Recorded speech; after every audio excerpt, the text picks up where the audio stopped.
Crime Fighters, the searchlight on crime and criminality. Good morning, sir. Morning. I want to say thank you for granting us this interview despite the short notice. For the benefit of our viewers, I would like you to please introduce yourself. Okay, my name's Uduaghan Emmanuel. I'm the Secretary to Delta State Government. Very briefly, that's Okay. that's it.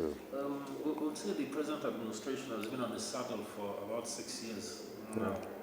Would you say the government has been faithful in providing the people with what has been variously described as the dividends of democracy? Yeah, we've been very, very faithful, I would say.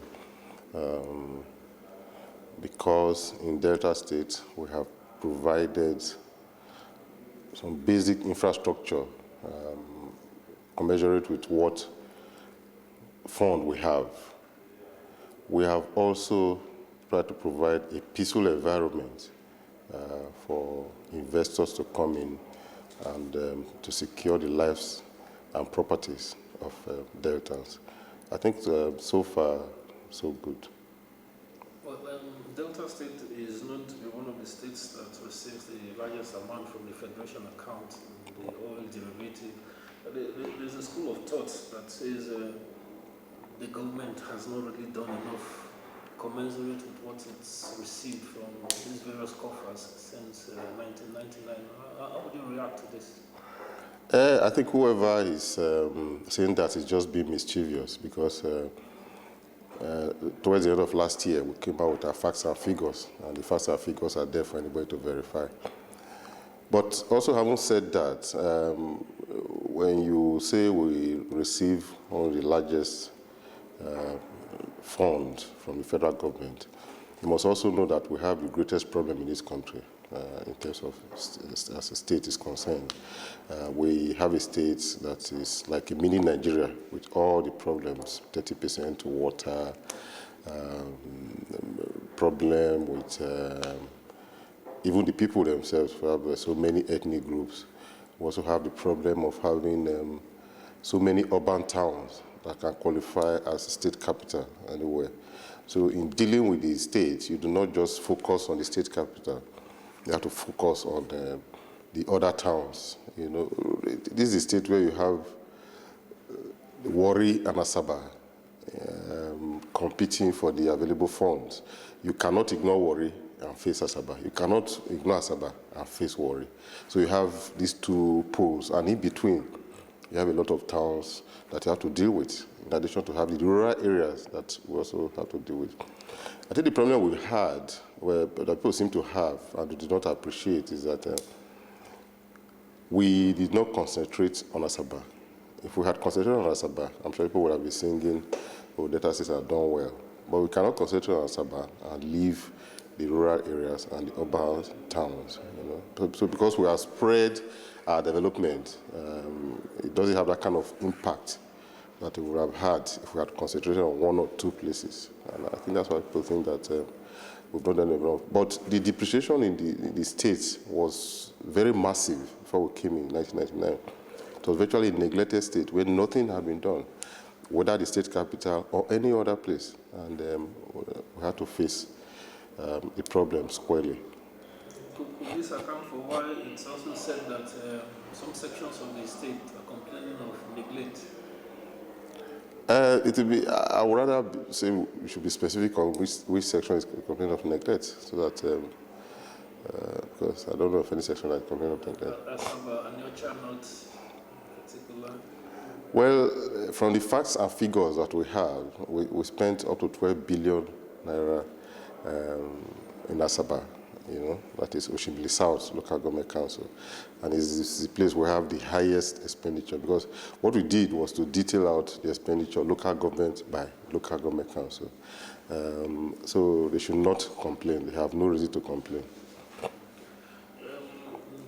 The state also is faced with this communal problems, youth unrest and all that. I know the government is doing quite a lot to restore peace to the this region in particular.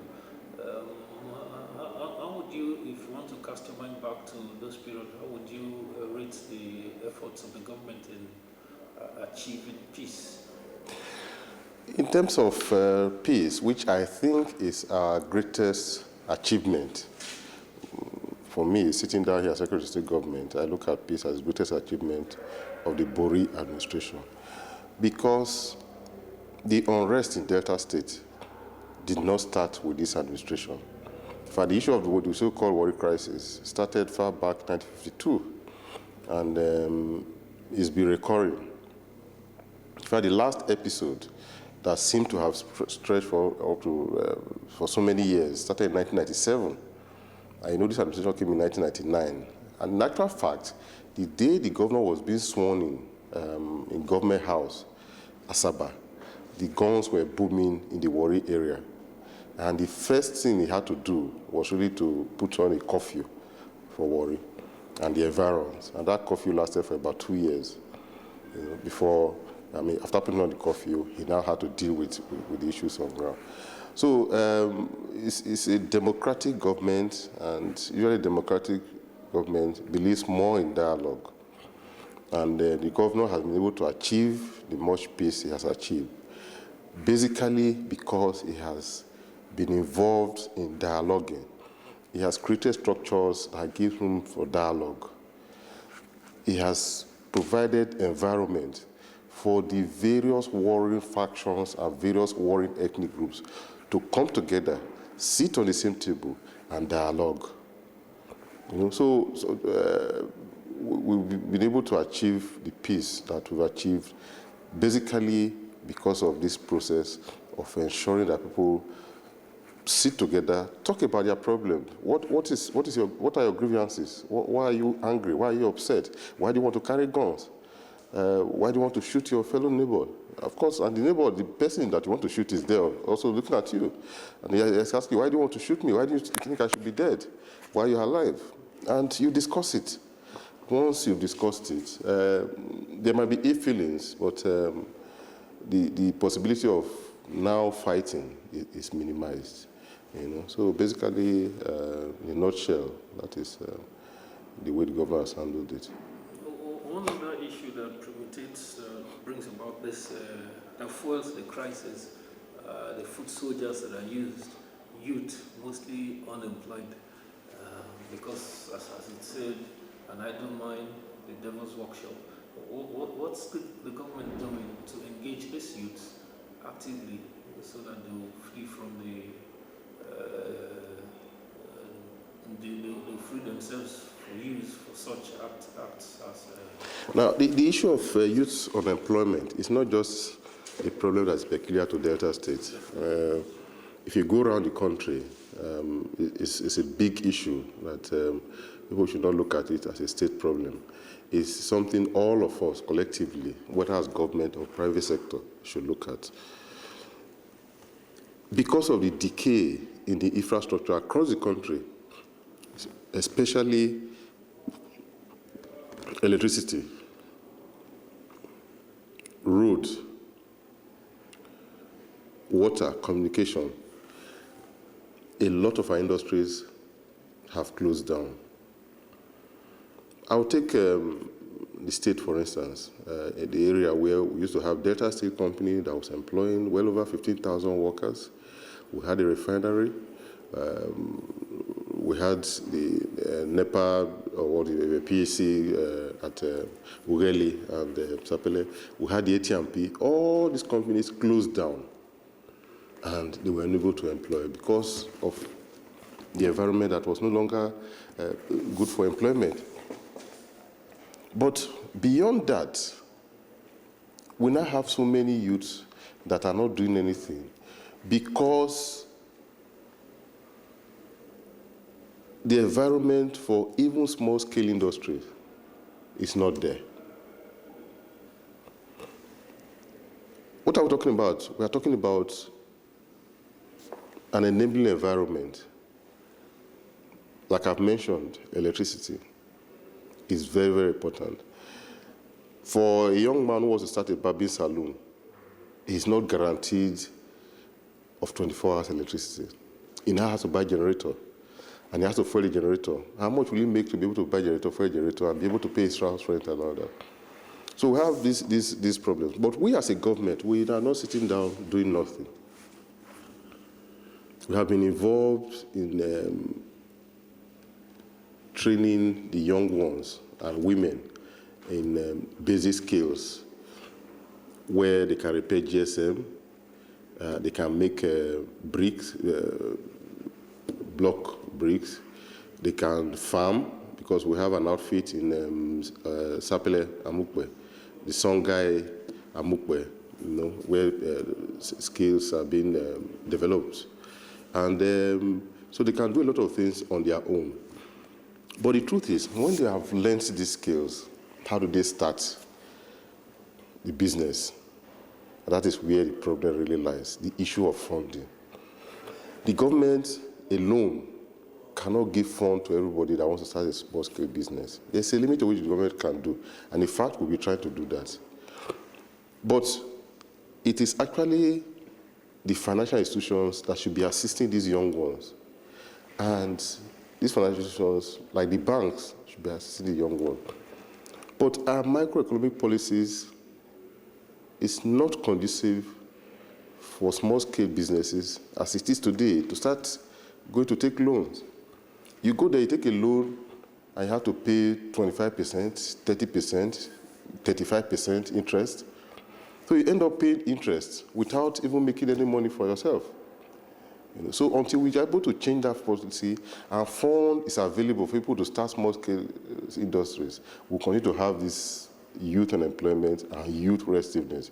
Because unemployment is a follow-up of youth restiveness. Once you have the youth being unemployed, then of course they become restive. So we must change that policy. We have countries where interest rates is no more than 1%. And of course, it takes you years to start paying it. But here, interest is so high, you have to pay very short term, and it's killing a lot of things. So we must look at that area. And of course, we must develop our electricity, because a lot of these industries actually depends on power. And we must develop electricity. We as a state, we identify two problems with electricity. There's a problem of generation, and there's a problem of distribution. We have tried to do a lot in the area of distribution. Generation is a problem, yes, but we believe that there's so much generation going on, or there's difficulty in distribution.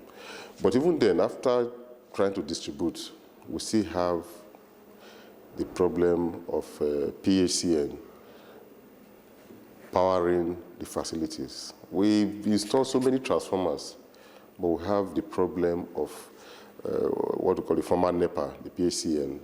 Come and energize the transformer, it becomes a problem. So it takes six months, it takes 1 year for it, and they are not under our control.